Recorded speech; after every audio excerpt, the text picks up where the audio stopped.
राजेश शर्मा और 7 India news में आपका स्वागत है। जब हम पिछले अगर 15 दिन की बात करें तो पिछले 15 दिन में पूरे देश में एक यूजीसी अब एक बिल आया है। सरकार ने उसमें अमेंडमेंट किया है, एक एक्ट आया है। उस एक्ट को लेके पूरे देश में इस समय शोर मचा हुआ है। और खासकर जब हम सामान्य वर्ग की बात करते हैं तो सामान्य वर्ग के जो छात्र हैं उनमें ज़्यादा इस समय शोर मचा हुआ है। लगातार हम देख रहे हैं सोशल मीडिया में सरकार के खिलाफ बहुत सारी आपत्तिजनक लोग पोस्ट डाल रहे हैं।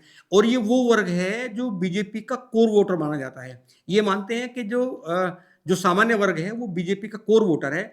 और कहीं न कहीं बीजेपी द्वारा ये एक्ट लागू करने का मतलब है कि जो यूथ है उसमें बेहद नाराज़गी है। तो हम लोग बात करते हैं, हमारे साथ में अतिथि बैठे हुए हैं और ये भी लगातार विरोध कर रहे हैं यूजीसी का। हम इनसे पूछते हैं कि यूजीसी का विरोध आखिर क्यों कर रहे हैं? जी नमस्कार। नमस्कार। तो ठाकुर साहब, ये विरोध क्यों हो रहा है यूजीसी का? मैं ठाकुर विनोद सिंह, पूर्व सदस्य जिला पंचायत। विरोध इसलिए हो रहा है कि ये यूजीसी का जो बिल लाए हैं ये बिल्कुल काला बिल है और बीजेपी सरकार को ऐसा लगने लगा है कि सामान्य वर्ग का जो वोटर है ये तुम्हारा बंधुआ मजदूर है, तो इसके खिलाफ आप कुछ भी करें इस पे कोई फर्क नहीं पड़ने वाला। इसमें यूजीसी बिल लाने की आवश्यकता क्या पड़ गई थी इनको? सामान्य बच्चा, इसका मतलब ये है कि सामान्य बच्चा हम अपने बच्चों को कॉलेज यूनिवर्सिटी में एडमिशन ही ना दिला पाएँ।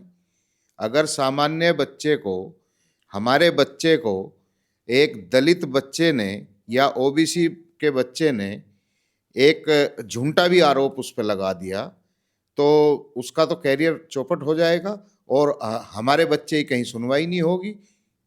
तो ये तो सरासर अन्याय है और इसमें ये कितनी भी कोशिश कर लें इस बिल को हम लागू होने नहीं देंगे। इन्होंने लागू कर तो दिया, लेकिन चाहे हम सामान्य जातियों को जितने भी हैं, चाहे हमें कितनी बड़ी लड़ाई लड़नी पड़े इसके खिलाफ हम लड़ेंगे।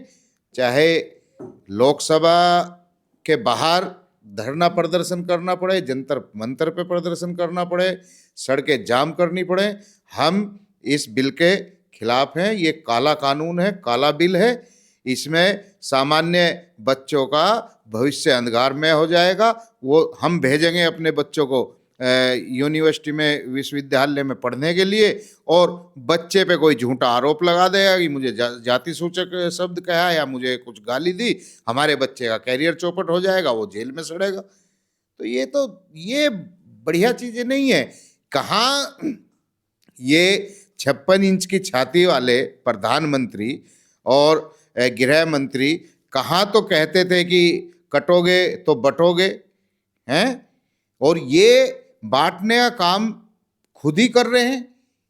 अरे इतनी बड़ी खाई पैदा हो जाएगी। कॉलेज और विश्वविद्यालय को एक समानता के नज़रिए से देखा गया है। वहाँ सब बच्चे समान होते हैं। मेरे बच्चों की यारी दोस्ती दलित बच्चों से है, दलित बच्चों की सामान्य बच्चों से है। एक जगह खाना पीना, उठना बैठना है, एक हॉस्टल में रहते हैं, लेकिन एक साथ पढ़ते लिखते हैं। लेकिन सरकार ने इतना अंतर पैदा कर दिया। ये सरकार सरासर निकम्मी है। ये सरकार इस देश में इतना बड़ा खाई पैदा करने जा रही है और कर दी कि देश गृह युद्ध की स्थिति में आ जाएगा। क्योंकि जब हमारे बच्चों पे झूठे मुकदमे लगेंगे, उनका कैरियर बर्बाद होगा, तो गृह युद्ध होगा या नहीं होगा? शर्मा जी बताइए आप। ये तो बिल्कुल सरासर अन्याय। सामान्य के बारे में, अरे क्या हमारे लिए ये देश नहीं है? हमारा देश नहीं है क्या? हमने इस देश के लिए कुछ करा नहीं है हमारे पूर्वजों ने? हैं यार, इतना नहीं होना चाहिए जितना इन लोग ये शोषण, सामान्य जातियों का शोषण कर रही है भारतीय जनता पार्टी की सरकार। इन्होंने तो हद कर दी। आप एक बात बताओ, उस सामान्य बच्चे छात्र की, सामान्य छात्र की अगर उस पर कोई केस दर्ज हो गया, चाहे वो झूठा ही है, उसकी कोई सुनवाई नहीं है। उसकी सुनवाई तो होनी चाहिए। और अगर वो झूठा केस साबित होता है तो झूठा केस करने वाले को क्या सजा? उसको कोई सजा नहीं है। कैसा बिल है भाई ये तो शर्मा जी, मैं आपको बता रहा हूं, देश में आग लग जाएगी। सामान्य जातियों को कमजोर न समझा जाए। और ये जो लोग कहते हैं ना, यही भारतीय जनता पार्टी के लोग, कि 4% हैं, 10% हैं, ऐसा नहीं है कि 4 या 10% हो। हम 4 हैं या 10% हैं या 20 हैं, लेकिन खूब हैं। और मैं ये गुजारिश करूंगा कि इस बिल को वापस लिया जाए। जो हमारे लोग इस लड़ाई को लड़ रहे हैं वो धन्यवाद के पात्र हैं। और जहां भी हम लोगों की आवश्यकता होगी, जहां भी उनको हमारे समाज की आवश्यकता होगी, हमारा समाज चढ़ बढ़ के हिस्सा लेगा उसमें। ठाकुर साहब, ये सुन रहे थे कि यूसीसी आएगा और बिल आ गया यूजीसी का, आपने तो हाथ। मेरा नाम ठाकुर चंद्रपाल सिंह कुरथल, अध्यक्ष अखिल भारतीय क्षत्रिय महासभा। शर्मा जी, ये देश अंग्रेजों का गुलाम रहा है। 1947 में 15 अगस्त को हमारा देश आज़ाद हुआ था। और आज़ाद होने के बाद में एक संविधान बना था जिसको अम्बेडकर जी ने बनाया था।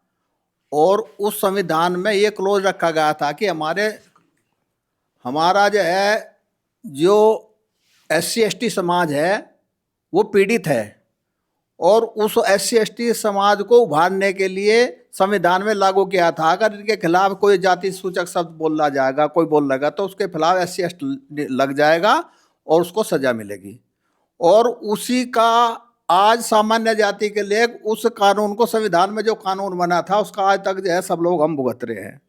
मैं सरकार से पूछना चाहता हूँ, या इस ड्राफ्ट कमेटी से पूछना चाहता हूँ, जब 1951 में संविधान लागू होने के बाद में SC/ST का जेल लगा दिया था, उसका आज तक भी सब लोग भुगत रहे हैं, तो इस कानून को लाने की क्या आवश्यकता थी?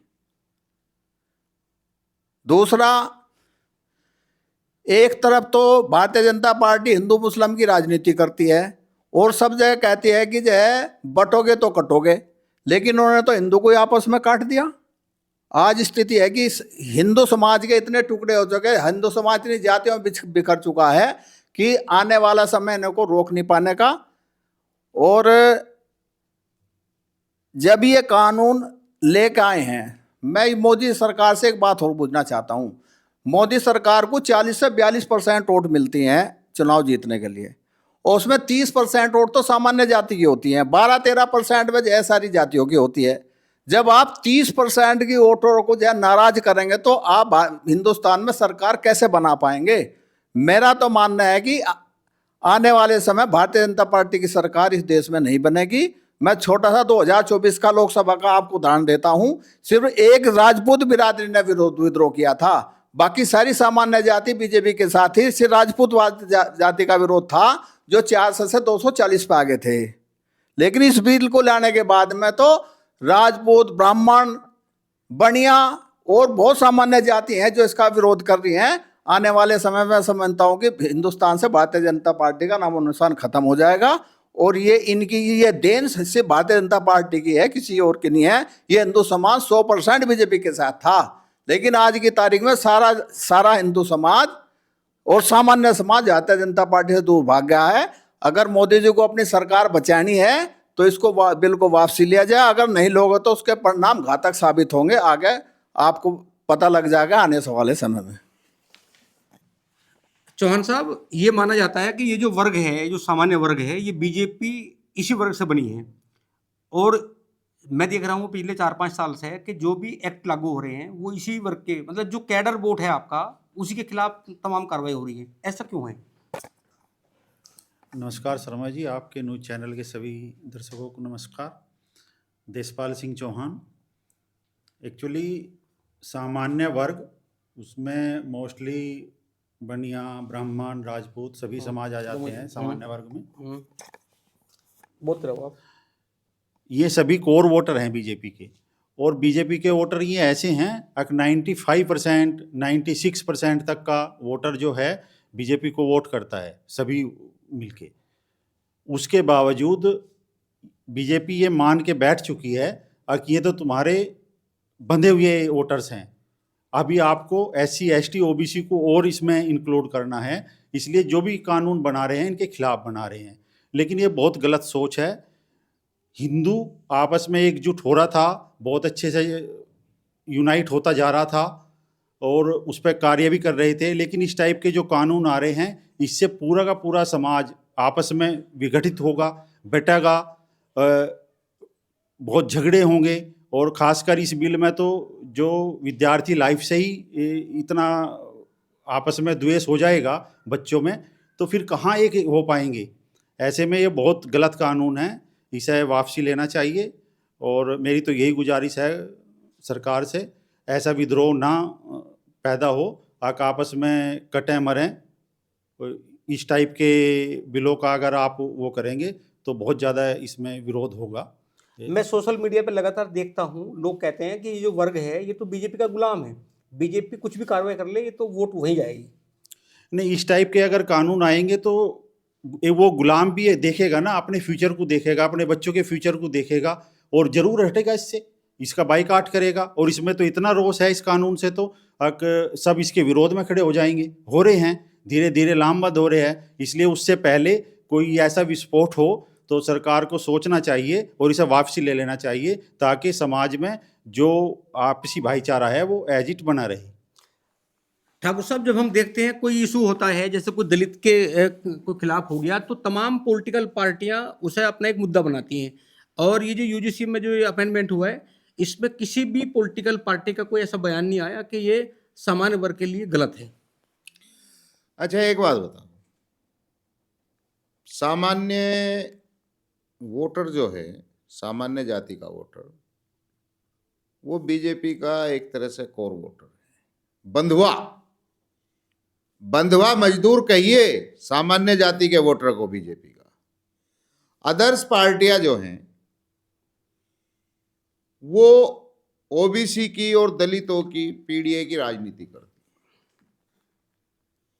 है। जब सामान्य जाति अदर जातियों को इग्नोर करती है तो वो क्यों इस बिल के खिलाफ बोलेंगे? मैं हूं, समाजवादी पार्टी से हूं, और आज से नहीं 30 साल से समाजवादी पार्टी से हूं, लेकिन राजपूत हूं। मेरी जाति पे भविष्य, मेरे जाति के बच्चों का, सामान्य जाति के बच्चों का अंधकार में भारतीय जनता पार्टी के इस बिल ने किया। मैं खुल के विरोध कर रहा हूं।